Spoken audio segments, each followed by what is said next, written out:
Egunon guztioi eta mila esker Buenos días antolatzaileei nirekin kontatze y agradecer a los organizadores por contar conmigo. Gokoko aldapan nekirik ez. Siempre se dice en euskera que cuesta arriba uno no se cansa. Preparar una conferencia es cansado, pero cuando estamos trabajando con temas que nos placen, ese cansancio no está el cansancio. He gozado hoy escuchando a mis compañeros de la mesa. Espero que también ustedes gocen un poco con mi conferencia. Voy a ver si lo consigo.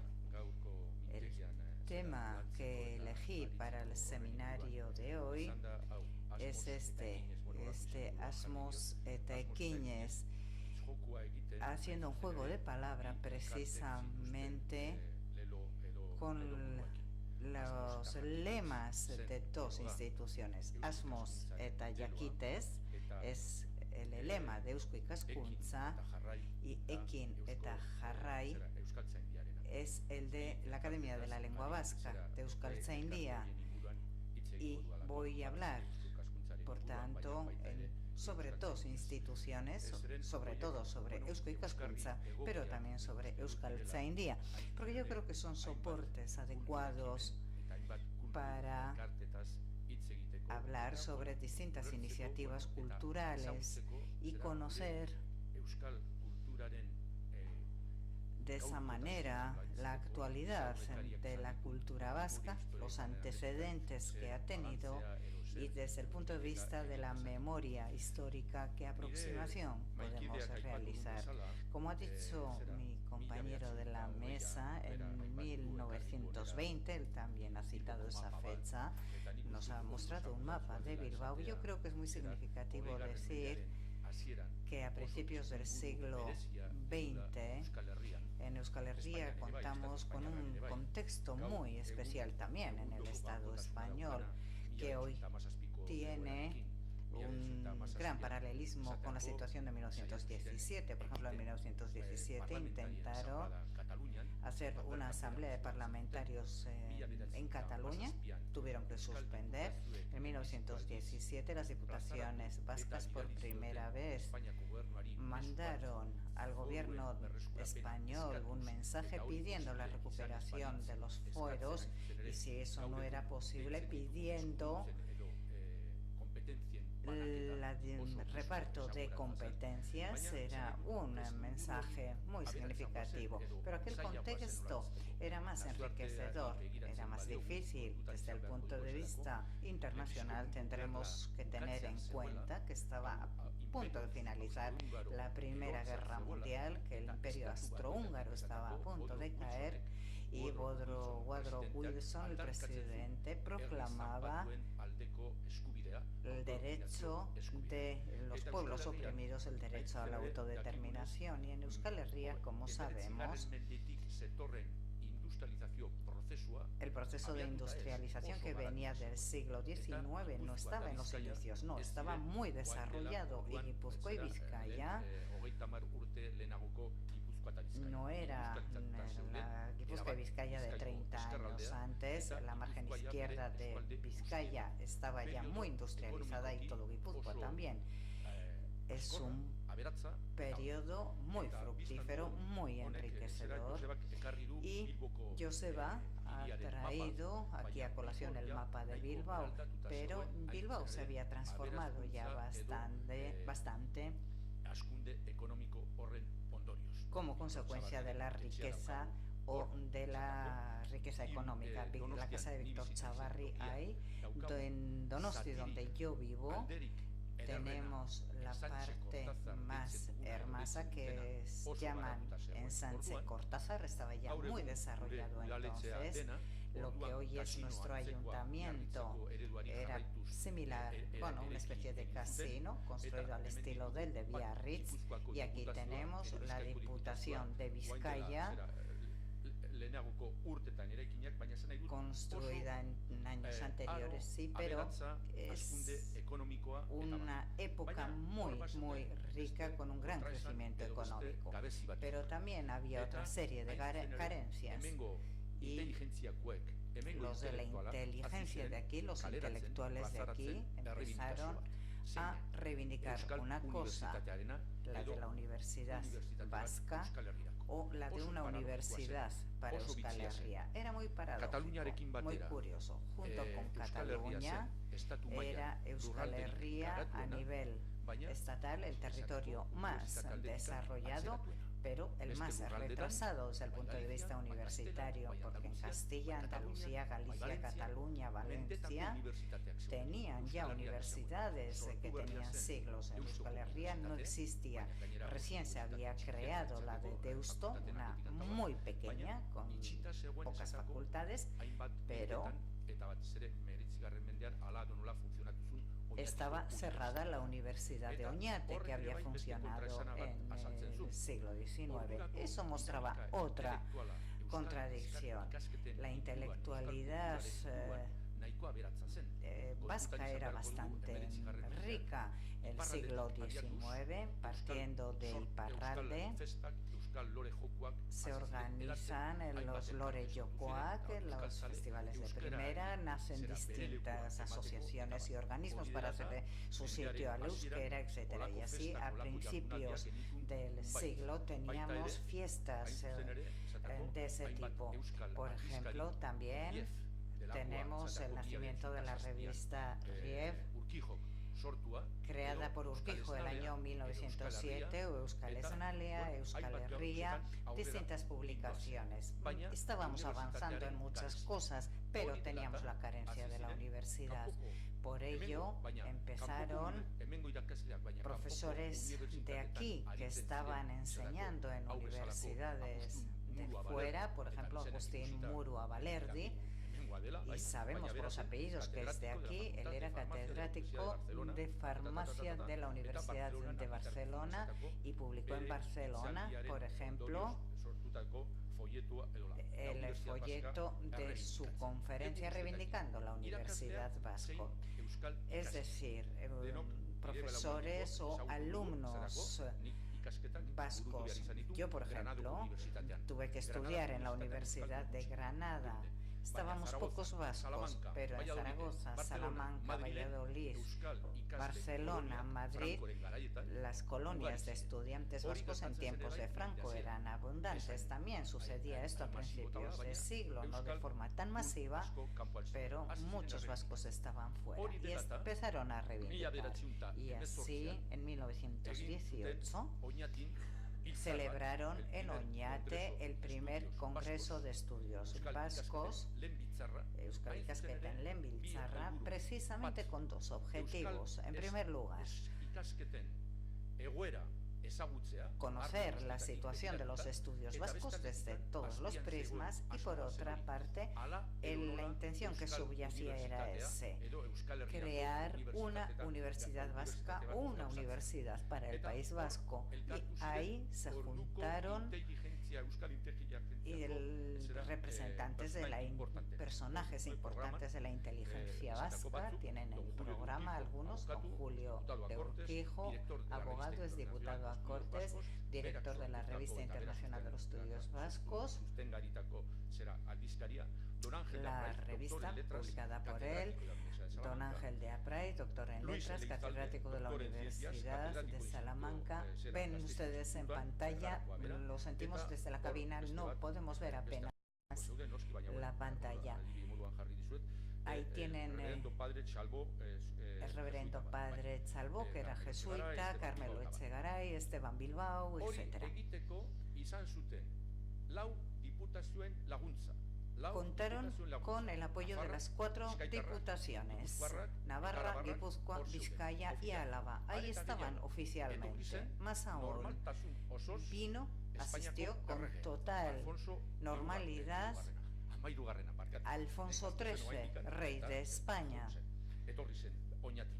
Asistió en Oñate a esa reunión. Ahí tenemos las imágenes de entonces, vestidos de frac. Las autoridades políticas van de frac, haciendo cortejo con los titulares municipales, etcétera, etcétera. El diputado guipuzcoano Julen Lasquivar bailó el aurrescu ante las autoridades, y ahí es muy interesante porque se reunieron con esos apoyos de las 4 diputaciones, los 3 obispos también de Guipúzcoa, Vizcaya y Álava, con la bendición de ellos, se reunieron los euskaltzales que venían del siglo XIX, ya entrados en años, más los nuevos investigadores euskaltzales que habían empezado en el siglo XX.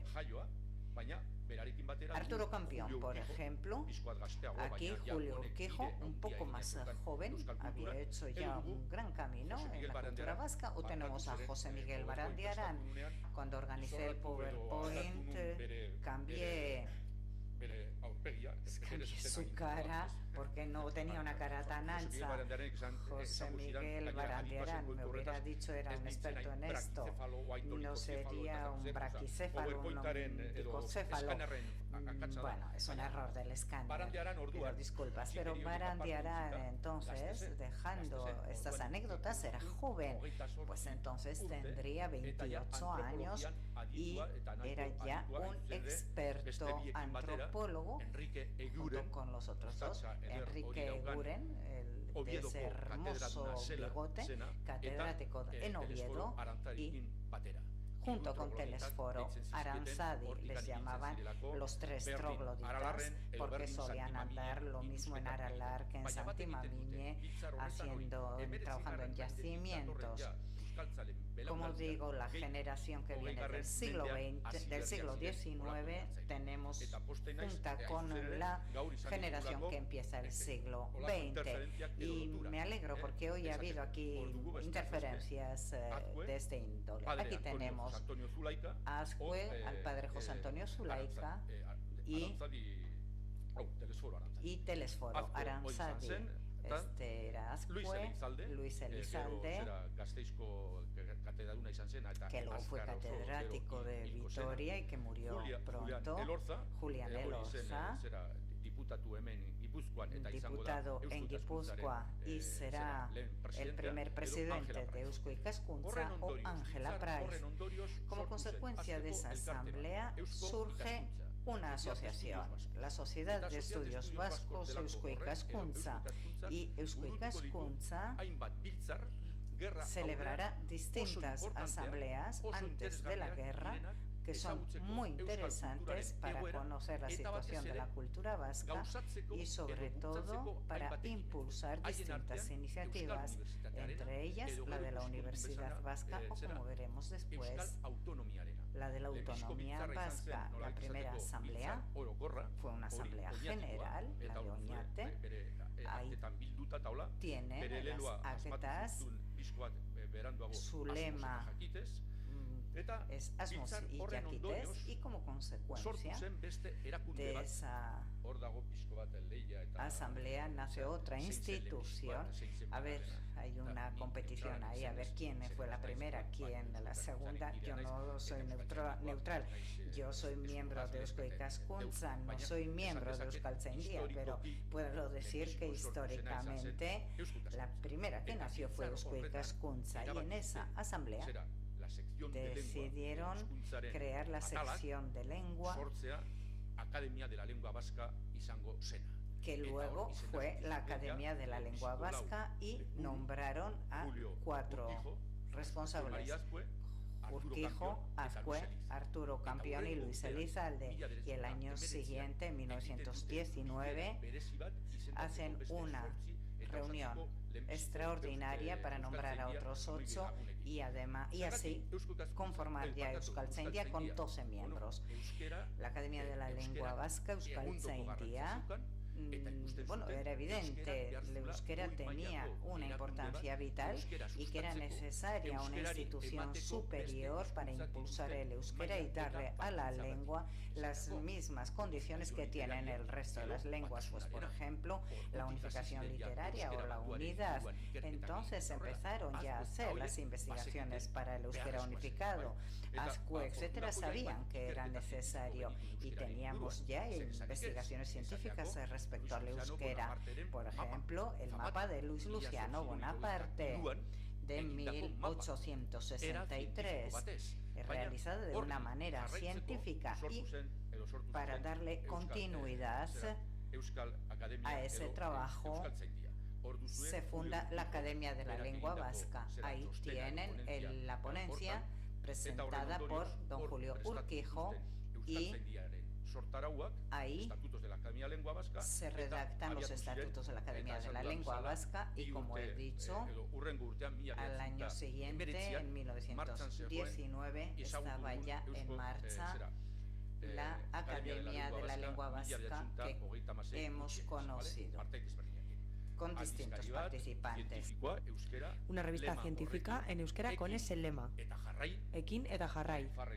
Hacer y seguir. Ahora me río porque si lo viera un juez español, Ekin eta jarrai, diría: mira de dónde viene la esencia de los malos, de la mano de Azkue. Ekin eta jarrai, qué bonito. En ese momento empezaron a investigar y a moverse, porque el euskera necesitaba diferentes cosas, sobre todo la unificación. Campión y Brusón, Brusén de Iparralde y campeón del sur, de Iruña, de Navarra. En el año 1920 hicieron un informe sobre la unificación del euskera, que fue el inicio o la parte pionera del euskara batua de después. Vamos a dejar a un lado Euskaltzaindia y vamos a seguir con Eusko Ikaskuntza. Estos también adquirieron la revista que apoyaba Julio Urquijo, Revista Internacional de los Estudios Vascos, y esa se convirtió en la revista científica Eusko Ikaskuntza. Y pensad lo moderno que es. Debajo de esa revista internacional había una internacionalidad real. Hoy en día pensamos que hemos descubierto el mundo y que lo hemos descubierto porque publicamos los artículos en las revistas en inglés. Sin embargo, en Riebe se escribía en francés, en inglés, en alemán, en euskera, en castellano. Es decir, el nombre y la esencia. Era verdaderamente internacional. Los escritores, los investigadores creaban esos artículos y son esos artículos los que prueban esto que estoy comentando. Es cierto. Y aquí tenemos un ejemplo de Barandiarán, de Telesforo Aranzadi, etcétera. También está Hugo Schachar, perdonen la pronunciación. Y en esas revistas tenemos artículos de personas de fuera. Sin embargo, la iniciativa más importante previa a la guerra fue concretamente preparar cada 2 años o cada 4 años, y luego se extendió el plazo, por decirlo de alguna manera, crear, como ya he dicho, esas asambleas. Al principio, esas asambleas giraban en torno a la educación y al idioma. Después, 3 años más tarde, en Iruña también estuvo Alfonso XIII, en el segundo Consejo de Estudios Vascos. Y no se ve, pero Antonio de Guezala hizo este cartel que está aquí en la imagen, y es un cartel muy significativo. En Iruña sí, la siguiente se hizo en Guernica, y hoy también se ha hablado aquí de Alberto Arrue y de los hermanos Arrue.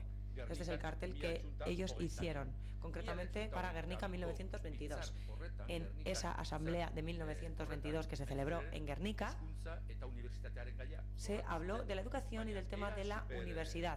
Sin embargo, se habló de una manera un poco superior. De hecho, si cogemos esas ponencias hoy en día, se habló de manera muy profunda sobre el tema de la universidad y sobre qué universidad se necesitaba.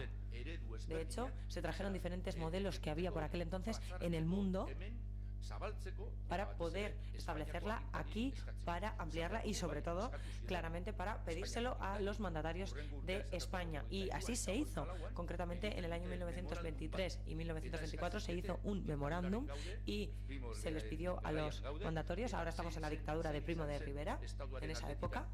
¿Y cuál fue la respuesta del Estado? Universidades en el entorno, léase Oviedo, Zaragoza o Salamanca o Madrid, el entorno, y entonces no es necesaria una universidad para el vasco.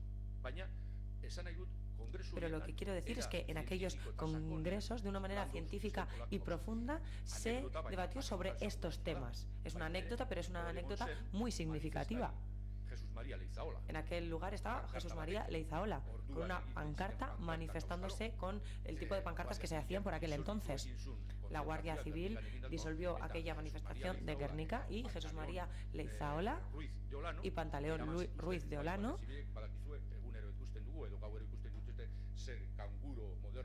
fueron llevados por la Guardia Civil. En esos canguros modernos que vemos también hoy en día, no. En aquel momento les ataron con una cuerda, como ya he dicho, a Jesús María Leizaola y a Pantaleón les ataron con 2 guardias civiles que les llevaron hasta Amorebieta. Y al parecer, allí, en Amorebieta, llegó alguien que pidió que se les soltara. Sin embargo, Jesús María Leizaola podemos observar que era un hombre serio. Sin embargo, estaba en la manifestación de la Asamblea de Guernica y acabó a golpes y detenido. Además, había cursos de verano que se celebraron por aquel entonces, y aquí tenemos los que se hicieron por Lizarra con Manuel Irujo en un curso de verano. En 1930 se hizo otro en Vitoria, en Vergara. Sin embargo, cuando estaba por llegar la República, ya tenían hecho otro congreso sobre otro tema, y era un congreso sobre el tema de la autonomía. Por eso, cuando reivindicaron la República en el 14 de abril de 1934, y al de 4 días José Antonio Aguirre y otras personas se reúnen en Guernica para poder hacer efectiva la autonomía de Euskal Herria y dar el primer paso, le plantean a Eusko Ikaskuntza que haga un borrador de la autonomía vasca o el proyecto piloto. Y como lo tenían bastante trabajado, un mes más tarde, concretamente el 8 de mayo, les dieron ese mandato de preparar ese documento, y para mediados de junio ya estaba hecho. Ese es el estatuto que se llevó a Estella. Se hicieron diferentes enmiendas, pero fue un documento que habían trabajado desde Eusko Ikaskuntza, y ese fue el documento que se debatió en la famosa asamblea de Lizarra. Aquí tenemos una imagen de aquel momento, de aquel congreso, aquella asamblea. Aquí está José Antonio Aguirre, entre otros muchos. Como ya he dicho, se trata de un proyecto preparado por Eusko Ikaskuntza, y fue un proyecto que recibió diferentes enmiendas, pero esa fue la base. Además, en los años de la República fue muy importante que mediante Eusko Ikaskuntza se trabajó el bilingüismo. Ayer se habló de qué términos se utilizaban por aquel entonces. Se hablaba de Ikastola aquí en Vizcaya, en Navarra se hablaba de escuelas vascas, etcétera. Sin embargo, el tema del bilingüismo y sobre todo el tema de llevar a los niños a las escuelas vascas fue algo que fue impulsado en aquel momento, pero en primer lugar se necesitaban libros de texto y se necesitaba preparar a los profesores. De todo eso se ocuparon los integrantes de Eusko Ikaskuntza, que prepararon diferentes seminarios, diferentes cursos, preparaban los libros de texto y se estaban moviendo siempre en ese sentido e impulsando este movimiento. Además, le reivindicaban al gobierno español el bilingüismo, porque Marcelino Domingo ya le había admitido el bilingüismo a Cataluña y querían que eso sucediera aquí en Euskal Herria, y no se consiguió de inmediato, como siempre. Todos estos asuntos entraron en juego en el entorno de la República, y el tema de la universidad estaba, por decirlo de alguna manera, condicionado porque el Estatuto de Autonomía tenía prioridad por aquel entonces, y se decía que con el Estatuto de Autonomía, o a consecuencia de este estatuto, se tendría una universidad vasca. Pero ya sabemos que el estatuto se aprobó en octubre de 1936, y es por ello que esa autonomía trajo consigo la consecuencia de la universidad, pero también tarde. Cuando hacían propaganda a favor del estatuto, hablaban del estudiante que tendría protección en la universidad vasca, porque ya se daba por hecho que con el estatuto vendría también la universidad vasca. Siguieron trabajando estos asuntos, investigando, profundizando, etcétera, porque era un tema muy serio. No era solo una reivindicación que echaban al aire, era un tema serio. Aquí tenemos varios ejemplos. Y en los años de la República también esa asociación tenía el apoyo de las diputaciones. Y aquí tenemos diferentes imágenes muy significativas. Aquí tenemos a Julián Elorza, David Deán, republicano, etc. Se hicieron diferentes cursos de verano, seminarios, etcétera, pero en el año 1936 todo se fue al traste. Aquí tenemos el hospital de Basurto y, como ya saben, allí fue donde empezó la universidad. Concretamente, Leizaola hizo la reivindicación en Guernica, que ya he dicho, esa manifestación, y fue nombrado consejero de Cultura y Educación. Y el primer decreto que dio a finales de octubre o a principios de noviembre de 1937,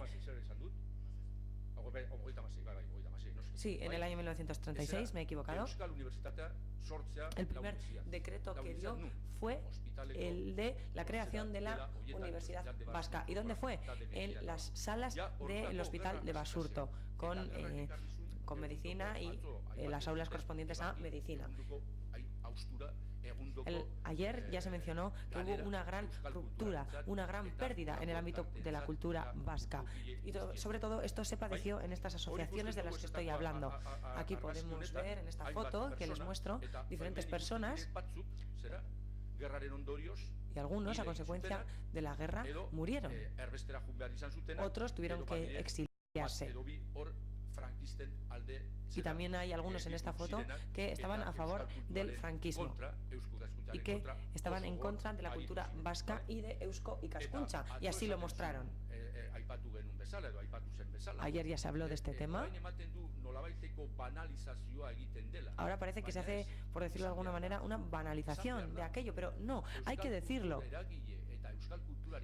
Muchísimos agentes de la cultura vasca y personas relacionadas con la cultura vasca pagaron gravemente el compromiso que tenían hacia la cultura vasca. Por ejemplo, Lauaxeta se decía que era comandante del ejército vasco. Pero ¿qué se dice de Aichol? ¿Qué se puede decir sobre Aichol? Aichol cometió ese delito: trabajar de lleno en la cultura vasca e impulsar diferentes aspectos de la misma que ya se mencionaron ayer. También tenemos el caso de los políticos. El alcalde de Lizarra, por ejemplo,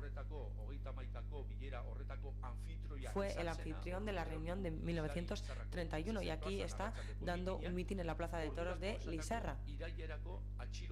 Para septiembre ya estaba detenido y en septiembre de 1936 lo fusilaron. Y como este, muchos otros casos. También hablamos ayer y hoy también me gustaría mencionar el exilio, porque hubo muchísimas personas que se tuvieron que ir al exilio, personas pertenecientes a todos los sectores de la sociedad. ¿Y quién iba a pensar que un musicólogo se tendría que exiliar? José Antonio Zulaika o Aita Donosti, mencionados por Mercedes anteriormente. ¿Quién iba a pensar que esta persona se tendría que ir al exilio? Alguien dijo ayer que Basterrechea volvió. Sí, este también volvió, y murió en Donostia en 1946. Y no, la cadena no se detuvo, pero sí se debilitó. ¿Por qué se debilitó? Porque algunos desaparecieron o porque otros tuvieron que estar para siempre fuera. Había muchísimos colegios que algunos eran religiosos, pero estos se vaciaron. Y diferentes personas tuvieron que ir a Argentina, a Chile, a Francia, etc. Otro ejemplo es Barandiarán. Estaba en Deva, cogió el barco en Mutricón, fue a Don Iván Eloitzune, se quedó en Sara y hasta el 53, perdón, como otros muchos tuvieron que sufrir el exilio, y eso crea una gran ruptura en la cultura vasca. El ejemplo que tenemos aquí es un impulsor de la literatura. Mendizábal tuvo que ir al exilio, volvió bastante tarde, concretamente en la década de los 60, ciego, muy viejo, y fue desde Argentina donde siguió trabajando a favor de la cultura vasca, pero desde el exilio, no desde aquí. Todas sus cosas, toda su hemeroteca, todos sus documentos fueron arrebatados por los franquistas y hasta hace poco sus familiares no los han recuperado. Aquí tenemos a los irujotarras y muchos otros ejemplos. Y si lo comparamos con lo de ayer, los primeros años del exilio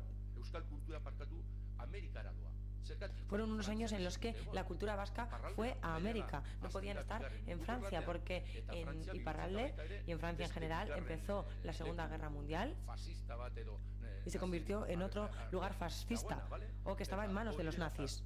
Es por ese motivo que fueron a América.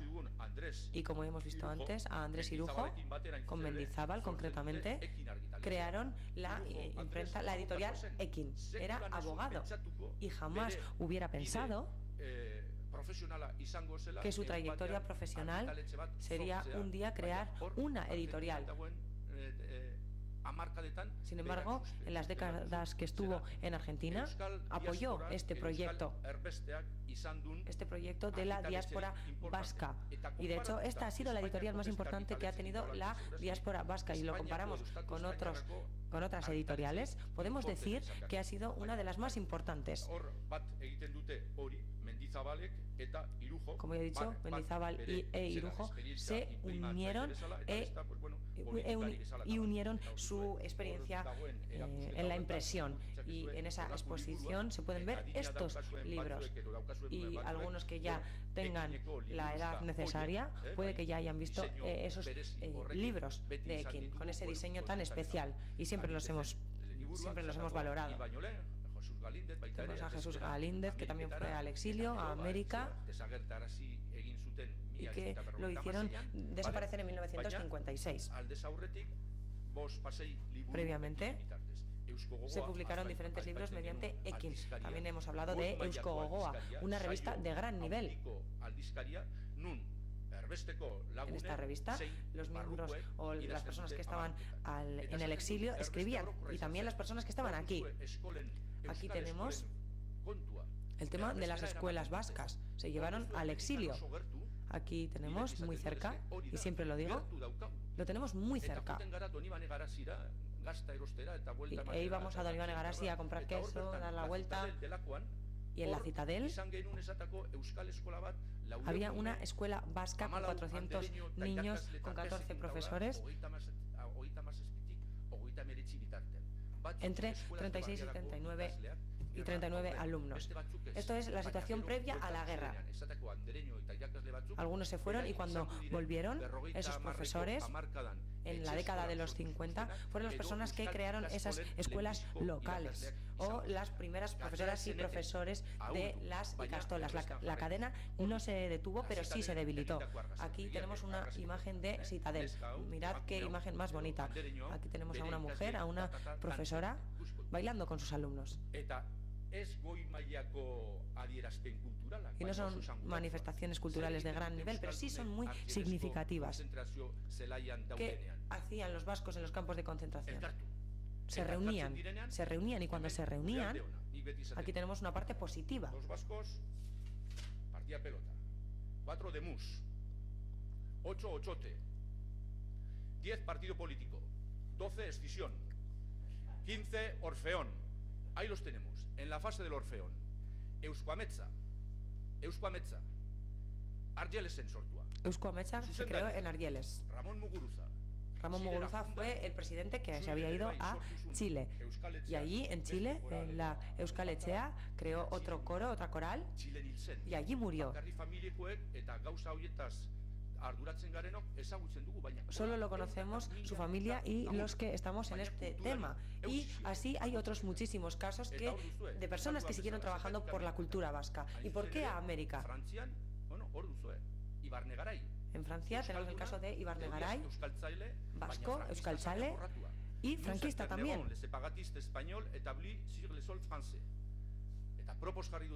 Y lo he puesto adrede. He puesto adrede esta diapositiva porque hoy en día estoy viendo muchas portadas en España que utilizan el mismo lenguaje para hablar de los separatistas catalanes. Y esto es lo que decían los mandatarios franceses. Ibarnegaray tomó diferentes medidas y el gobierno francés también. Y en contra de estas medidas, muchas personas tuvieron que irse a América. En 1945 llegó el final de la Segunda Guerra Mundial. dibujo figurativo, erabat figurativo, de Néstor Basterrechea. Dibujo figurativo de Néstor Basterrechea. En el año 37, ordurako 8 urte erbestea. Para aquel momento llevaba 8 años en el exilio. Es muy figurativo. Ahí está la paloma de la paz de Néstor Basterrechea.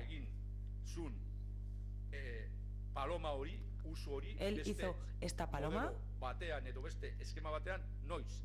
En otro esquema, en otro modelo, en la década de 1950.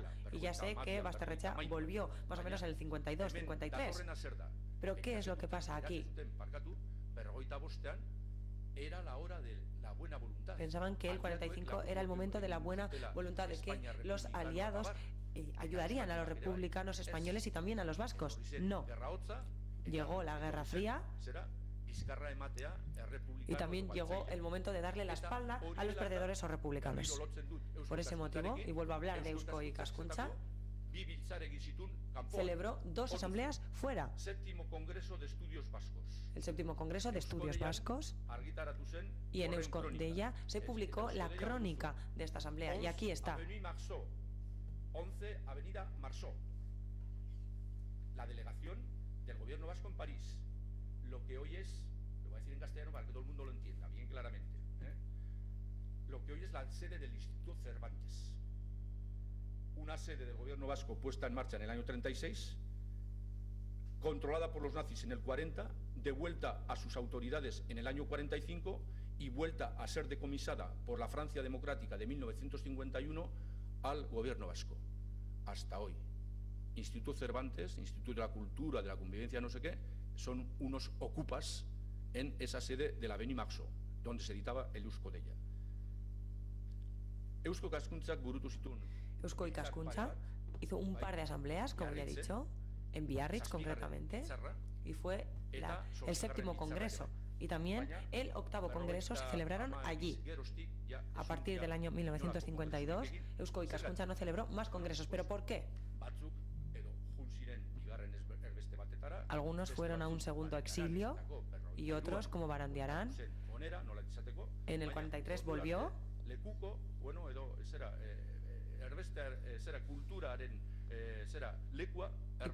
Y podemos decir que el lugar de la cultura en aquel momento fue el exilio. En aquel séptimo congreso está José Antonio Aguirre, abajo Barandiarán, debatiendo. Aquí tenemos los temas de siempre: discursos, piezas musicales, danza, exposiciones, entre muchos otros. Aquí está Barandiarán de nuevo dialogando, y aquí está debatiendo con Julio Caro Barojarekin, con Julio Caro Baroja. Aquí vemos la mesa política del Congreso Vasco Mundial. En el 1960 el lehendakari Aguirre murió, Indalecio Prieto murió 2 años más tarde, y Landaburu también murió por aquel entonces. Por lo tanto, podemos decir que esa generación no es que desapareciera, pero se debilitó. Por lo tanto, la cadena, como ya he dicho, no se detuvo, pero sí se debilitó.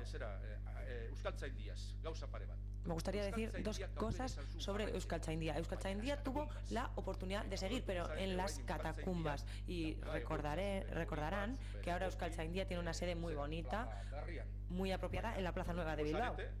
Pero recordarán, y yo lo he conocido, que sede tenía Euskaltzaindia en la calle Rivera. Era un piso triste y muy pequeño. No sé qué era aquello exactamente, pero allí estaban los miembros de Euskaltzaindia. Allí estaban los pocos que quedaron de Euskaltzaindia. En esa carta, Resurrección María Azcue escribe a Policarpo de Iraizoz para saber si quería unirse a Euskaltzaindia, porque comentaban que sería imposible para los de Iparralde y que había muchísimas personas desaparecidas a consecuencia de la guerra y que no podían ser miembros. Sin embargo, Euskaltzaindia siguió aquí en las catacumbas. A pesar de ser legal, claro, siguieron con sus intenciones, y sobre todo en la década de 1960. Aquí tenemos una foto de la asamblea de Arantzazu, que fue una reunión muy importante para establecer las bases del euskera batua, y fue una pieza fundamental. Aquí estaba Koldo Mitxelena, entre muchos otros, concretamente en la segunda línea de la foto, y Koldo Mitxelena y Chillardegi fueron los impulsores del euskera batua, del euskera unificado, y concretamente él fue quien sacó adelante ese proceso dentro de Euskaltzaindia, la unificación literaria del euskera. El amigo Azkue y demás. Eso avanzó, por supuesto, con diferentes incidencias. La división estaba ahí, el peso de los euskalkis, etcétera. De hecho, Athletic de Bilbao también tiene H, y esa es una broma que utilizábamos por aquel entonces. En la década de los 60 estaba el movimiento ya de las escuelas vascas o ikastolas, que fue tomando cuerpo en aquel momento. Y aquí tenemos la foto de Citadel. Y no es una casualidad que ponga esta foto. ¿Quién es? Una profesora que está haciendo lo mismo en la década de los 60, concretamente Elvira Zipizria. Conoció el movimiento de las escuelas vascas que había comenzado antes de la guerra y estuvo en el exilio en Sara. Y cuando regresó, esto es lo que hizo Elvira Zipizria. Antes de crear las ikastolas en su casa, empezó a montar escuelas vascas en la parte vieja de Donosti. Son diferentes profesoras que ya estaban movilizando antes de la guerra, y gracias a estas profesoras es que se dio ese renacimiento en la década de los 60. Y se ve, hay diferentes nombres y apellidos también de pueblos pequeños. En Navarra hubo 3 ikastolas o 3 escuelas vascas antes de la guerra, en Baztán, en Lizarra, etcétera. La de Lizarra se creó en 1970. Los apellidos de los que habían sido ikasles en la Lizarra de la ikastola del año 32 muchos eran exalumnos de aquellos inicios de la ikastola. Y en Lizarra había un contexto castellano hablante. Voy a ir acabando. Y Eusko Ikaskuntza no se recuperó hasta 1978, es decir, 3 años más tarde de que muriera Franco, porque era ilegal. Y qué bonito, en 1978, en la década de los 70, se hizo un congreso parecido, una asamblea parecida en Oñati, para recuperarlo. Hay titulares, pero no mandatarios. Pero ¿a quiénes tenemos aquí? José Miguel Barandiarán, Agustín Zumalabe, y el del megáfono no sé quién es, pero es muy significativo, porque el megáfono es algo que se relaciona siempre con las manifestaciones. No sé quién es, si alguien lo sabe, me gustaría que lo dijera, pero ahí está la foto. Esas personas de antes de la guerra se reúnen con los euskaltzales de aquel momento para poner en marcha de nuevo esa asociación, esa institución Eusko Ikaskuntza. Aquí está Manuel Irujo, que fue miembro de la Junta de Eusko Ikaskuntza antes de la guerra. Y entre los dos superaban no sé cuántos siglos. Con 2 personas ya hacemos medio siglo de la humanidad. Esto lo estoy diciendo en broma. Pero ¿quiénes están aquí? Son personas que tienen unos 90 años, que han sobrevivido, pero han pasado toda su vida como Irujo en el exilio o aquí en la dictadura como José Miguel de Barandiarán. Podemos decirlo de una manera positiva. Sí, la cadena no se detuvo, pero se debilitó, como ya he dicho muchas veces. Porque los procesos que ya estaban en marcha antes de la guerra se quedaron estancados y estuvieron totalmente condicionados. En esta mesa podemos ver a José Miguel de Barandiarán y hemos hablado de los musicólogos. Tenemos de punta a punta Jesús Aranzadi, Jesús Altuna, Julio Caro Baroja, José Miguel de Barandiarán, Jorge Riezu. Con Aita Donostia en la década de los años 20, pueblo a pueblo, fueron reuniendo los diferentes cantos. Mikel Laboa cantaba Ituringo Arotza y lo pudo hacer gracias a la recopilación que hizo Jorge Riezu. Tenemos a Manuel Lecuona, jóvenes, y aquí tenemos el apoyo de las diputaciones. Están con Echenique, que serían los 80, Macua y algunos más que no conozco. Publicaban la revista y volvemos a la Universidad de Oñati. Algunos lo recordarán y yo ya lo he mencionado. Yo tuve que estudiar en Granada, a 1000 kilómetros de aquí. Y muchas personas tuvieron que estudiar en Zaragoza, en Barcelona, en Salamanca, etc. Y algunos privilegiados estudiaron en la Escuela de Ingeniería o de Magisterio de Bilbao o en Deusto. Sin embargo, la universidad podemos decir que se ha creado a partir del 80. En los años de la transición, esto era lo que se reivindicaba o lo que reivindicábamos.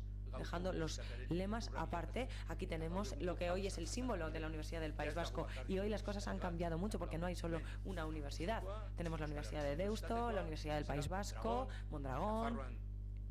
En Navarra tienen 2, la pública y la del Opus Dei, en Iparralde la de Apoadur, y la situación es muy diferente. Sin embargo, en una gran medida,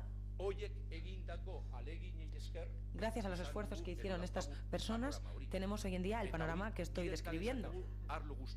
Y podemos decir que eso se extiende a todos los ámbitos. También tenemos el tema de la bertsolaritza. Es el deporte nacional del euskera. Y ya están agotadas las entradas para la final de diciembre. Seremos unos 14.000. Y concretamente en el ámbito de la bertsolaritza, del bertsolarismo, Aitzol y muchas otras personas hicieron esfuerzos para que hoy tengamos lo que tenemos, ya que gracias a ellos se ha conseguido lo que se ha conseguido y podemos decir que también ha renacido o ha florecido. ¿Voy bien de tiempo?